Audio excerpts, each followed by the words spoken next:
श्रद्धा समृद्ध असल्या पाहिजे आणि डोळस असल्या पाहिजे. सुरुवातीला मी सांगितलं बाबागिरीच्या नादी किती लागायचं. ते बाबा खरंच बाबा आहेत का आमच्या श्रद्धा ठिसूळ आहेत, खडूसारख्या आहेत, ते आपण तपासून घेतलं पाहिजे. ही जागृती मुलांनी या गाण्याच्या माध्यमातून केलेली आहे आणि त्यांचा शास्त्रीय संगीताचा बेस किती पक्का आहे त्याचा अनुभव घेण्यासाठी ऐकूया हे दुसरं गाणं, कोयलिया बोले आंबोवा के ताल पर. जोरदार टाळ्या या गाण्यासाठी.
आणि त्याच्या कारकिर्दीमध्ये ठोंबरे सरांनी झाडं लावण्याचा महाराष्ट्रामध्येच नव्हे तर आशिया खंडात विक्रम केलेला. जोरदार टाळ्या ठोंबरे सरांनी.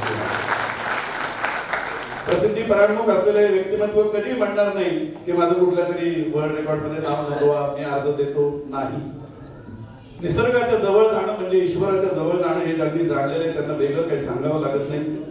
म्हणूनच कोयलिया बोले आंबोवा के ताल पर याची अनुभूती त्या मुलांच्या माध्यमातून अभिव्यक्त झाली. आणि यानंतर ऐकूया नटरंग भूपाली.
आणि त्याला सतत प्रोत्साहन देत राहिलो.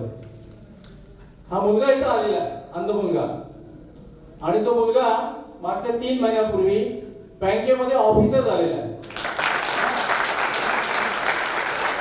आणि तो परभणीहून केवळ या कार्यक्रमासाठी आलेला आहे. त्याला 6चं रिझर्वेशन आहे, 6च्या गाडीचं, म्हणून तो बॅक स्टेज मला आला, कारण त्याचा सत्कार मी इथे ठेवलेला मुद्दाम.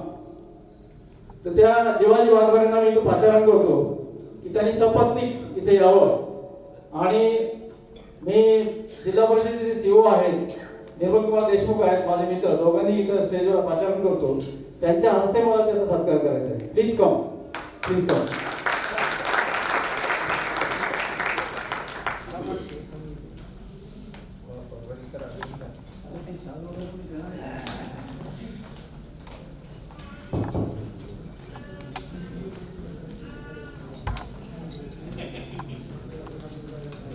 जगामध्ये डोळस माणसं असली ना तर अंध माणसांचं जीवन कसं सुसह्य होतं याचा अनुभव आपण प्रत्यक्ष आज घेतोय.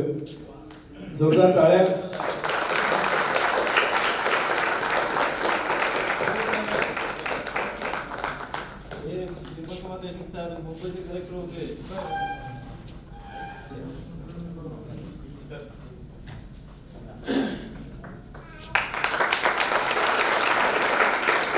जिवाजी वाघमारे सपत्नीक या ठिकाणी परभणीहून आले आणि त्यांचा हृदय असा सत्कार सन्माननीयांच्या हस्ते होतोय. आणि त्यांचं मनोगत या ठिकाणी आपण 1 मिनिटामध्ये घ्यायचंय. जिवाजी वाघमारे, काय वाटते आपल्याला? बोला, माहिती देतो आपण.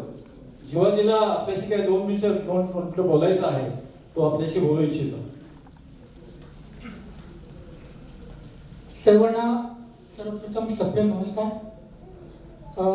वेळेअभावी ठोंबरे साहेबांनी मला पाचारण केलेलं आहे. म्हणजे स्वागताचा कार्यक्रम शेवटी होता, परंतु वेळेअभावी मला भीती वाटायची, कारण मी हे असं थांबायला पाहिजे होतं. शेवटपर्यंत थांबणं मला म्हणजे खूप आनंददायक क्षणाला साक्षीदार. हॅलो,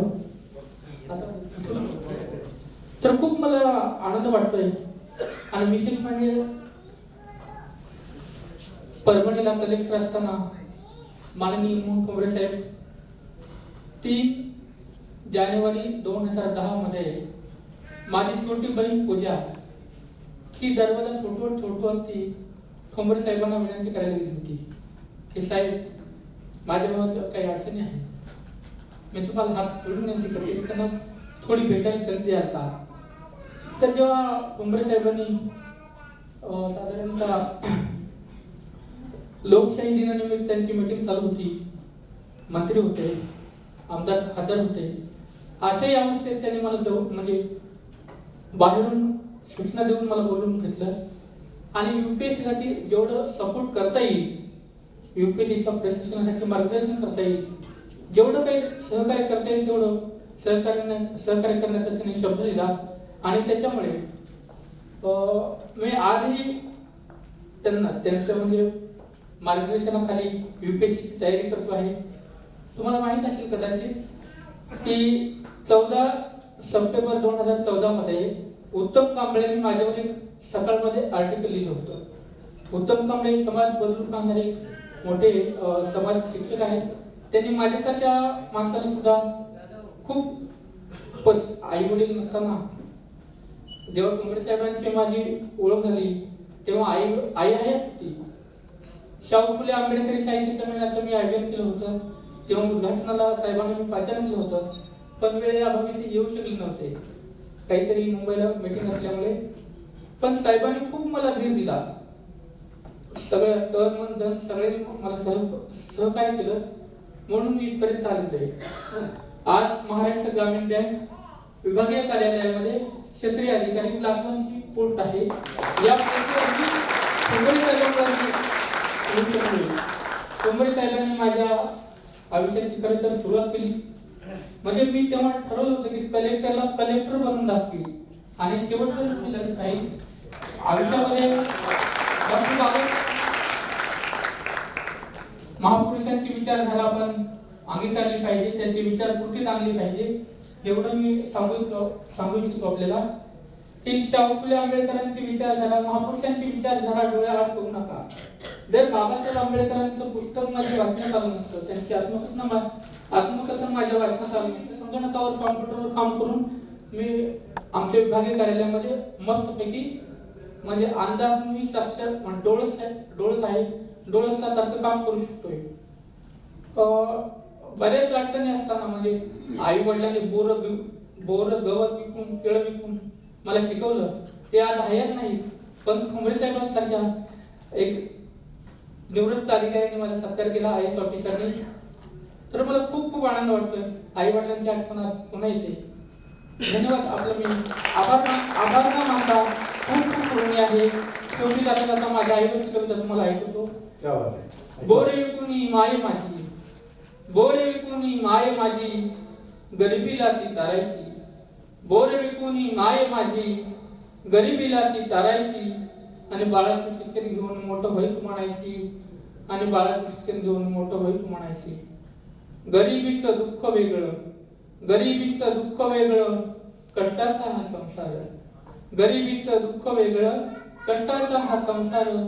आणि पायी नसता वाहना तरी ती वाट चालायची. आणि बाळाचं शिक्षण घेऊन मोठं होईत म्हणायची.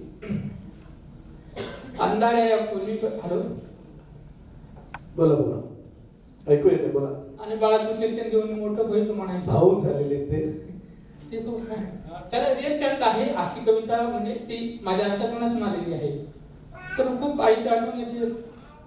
तर तरी पण ठीक आहे. गरिबीचं दुःख वेगळं, कष्टाचा हा संसार. आणि पायामध्ये नसता वाहना तरी ती वाट चालायची. आणि बाळाचं शिक्षण घेऊन मोठं होईत म्हणायची. अंधाऱ्या खोलीमध्ये 7 किरणांची यावी म्हणून वाट माझी बघायची. आणि बाळाचं शिक्षण घेऊन मोठे होईत म्हणायची. धन्यवाद. खूप खूप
कुठला